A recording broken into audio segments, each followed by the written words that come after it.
আসসালামু আলাইকুম। এদেশের সংস্কৃতির নামে এক অপসংস্কৃতির নাম হচ্ছে বাউল সঙ্গীত।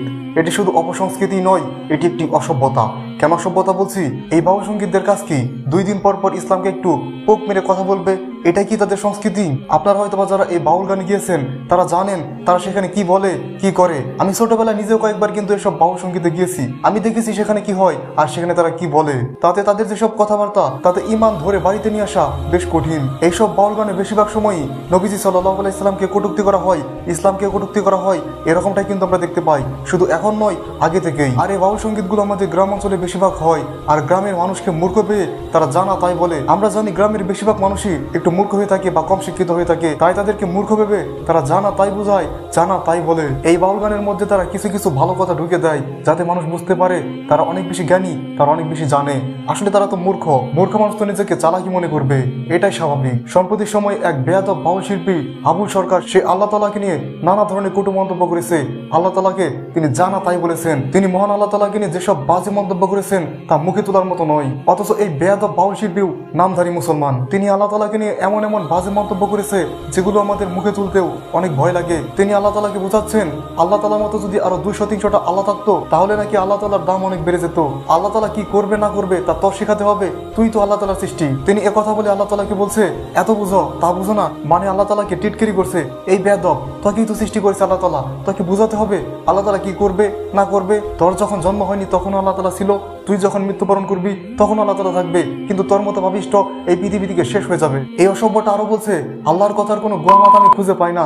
কতটা নির্লজ্জ, কতটা বেহায়া, একবার ভাবুন, ও নাকি মুসলমান, সে এসব বলছে আর হাসছে। আস্তাগফিরুল্লাহ। আবার কোরআনের আয়াত অশুদ্ধভাবে পড়ছে আর মানুষকে সেই আয়াতগুলোর ভুল ব্যাখ্যা দিচ্ছে।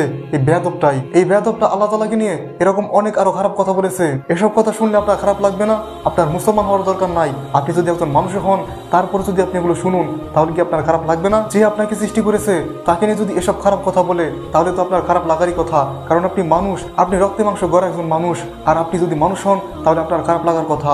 যে আল্লাহ তাআলা বারবার করে বলেছে আমার কোনো শরীক নাই, আমার কোনো মাবুদ নাই, আমার মা বাবা দাদা দাদি নানা নানি কেউ নাই, সেই আল্লাহ তাআলাকে বলছে আরো 100-200টা আল্লাহ থাকলে ভালো হতো। এই বেয়াদবগুলি বলে পীরকে সেজদা করতে জীবনে একবার নামাজ পড়লেই হবে, এরকম ভুল ব্যাখ্যা দিয়ে থাকে তারা। এসব কথা বললে আপনার খারাপ লাগবে, আপনি প্রতিবাদ করবেন, এটা খুব স্বাভাবিক। যে আল্লাহ তাআলা আমাদের সৃষ্টি করেছেন, আমাদের জীবন মৃত্যুর সবকিছুরই মালিক, যে আল্লাহ ব্যতীত আমাদের পৃথিবীতে কেউই আপন নয়, সেই আল্লাহ তাআলাকে যদি গালি দেয় কেউ তাহলে কি আপনার খারাপ লাগবে না? আপনি কি প্রতিবাদ করবেন না? এটা নিয়ে দেশের মানুষ প্রতিবাদ করেছে, হয়তো কিছু কিছু জায়গায় তাদের সমর্থককে মেরেওছে। আপনি ওই ভিডিওটা লক্ষ্য করলে দেখতে পাবেন সে যখন এসব কথা বলছিল তখন সামনের মানুষ এবং তার সহপাঠীরা হ্যাঁ হ্যাঁ করতেছিল আর তারা ঠিক ঠিক বলতেছিল আর হাসতেছিল। এটি নিয়ে মুসলিম সহ কিছু তৌহিদি জনতা এর বিরুদ্ধে প্রতিবাদ করে, আর আমাদের বাঙ্গু সুশীলেরা এই প্রতিবাদকে মব বলছে। এই বাঙ্গু সুশীলের কাছে দেশের সবকিছুই মব। যখন আল্লাহ তাআলাকে কেউ গালি দেয় তখন তার বিরুদ্ধে এরা কোনো কথা বলে না। এইসব বাঙ্গু সুশীলেরা তখনই কাঁপে যখন বাউলদের বিরুদ্ধে কথা বলে দেশের তৌহিদি জনতা, দেশের আলেম সহ সর্বস্তরের মানুষ। এছাড়া রাজনৈতিক দলের বেশ কিছু মানুষ এই আলেমদের বিরুদ্ধে প্রতিবাদ করছে বা তারা বাউলদের পক্ষে অবস্থান নিয়েছে। আপনারা একবার ভাবুন তো, আপনারা কি আলেমদের বিরুদ্ধে অবস্থান নিলেন নাকি আল্লাহর বিরুদ্ধে অবস্থান নিলেন? আল্লাহ তাআলাকে অবমাননা করলো, আপনারা কিছুই বললেন না। আল্লাহ তাআলা কি শুধু একজনের? আল্লাহ তাআলা কি শুধু আলেম সমাজের? বা যারা প্রতিবাদ করেছে শুধু কি তাদেরই আল্লাহ, আপনার আল্লাহ না? সব ক্ষেত্রে কি রাজনীতি করতে হবে? আপনি যে একদিন মরবেন সেটা কি আপনি বিশ্বাস করুন, সেটা কি আপনি মানুন? আপনি কি কবরে গিয়ে রাজনীতি করতে পারবেন? এগুলো কি একবার ভাবেন না? আজকে যদি মারা যান কালকে হবে 2 দিন। দুনিয়াটাকে না হয় নিজের মনে করে ভণ্ডামি করতেছেন, কিন্তু কবরে গেলে সেখানে কার সাথে ভণ্ডামি করবেন? সেখানে তো কেউ না কেউ আছে। আপনার মতে সেটাকে? কবরে গেলে আপনি জানেন না 3টা যে প্রশ্ন করবে, 3টা প্রশ্ন ব্যতীত আপনি নড়তে পারবেন না। রাজনীতি করবেন ভালো কথা, কিন্তু খেয়াল রাখবেন আপনাদের দলের মতামত অন্য দলের বিপক্ষে দিতে গিয়ে আল্লাহর বিরুদ্ধে যেন চলে না যায়, আল্লাহর বিরুদ্ধে যেন না হয়ে যায়। আপনারা যেন আল্লাহর বিরুদ্ধে না দাঁড়িয়ে যান, এটা লক্ষ্য রাখবেন। আল্লাহ তাআলা আমি অধমকে এবং আপনাদের সবাইকে বোঝার তৌফিক দান করুক, এবং আল্লাহ তাআলা যে এক এটা আমাদের সবাইকে মানার তৌফিক দান করুক। আমিন।